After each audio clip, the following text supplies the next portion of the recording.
Unlocking the future. The science behind designer babies and ethical dilemmas.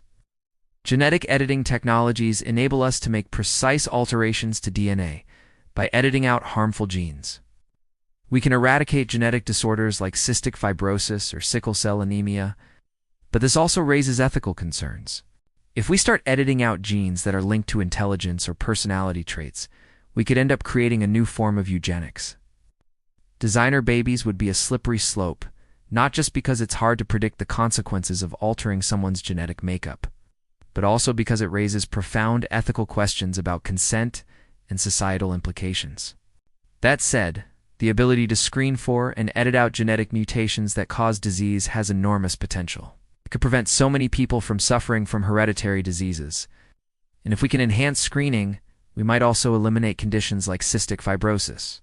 But the prospect of designer babies raises the specter of a society divided into the genetically enhanced and the genetically normal, which is why many ethicists oppose this technology.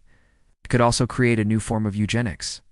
And because these technologies will be expensive, only the wealthy would be able to afford them, which means that designer babies could exacerbate existing societal inequalities.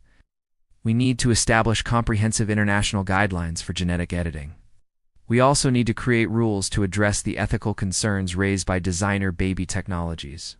But ultimately, the decision of whether or not to proceed with genetic engineering rests with the public. And public awareness of the potential benefits and risks of this technology will shape the ethical guidelines that we follow.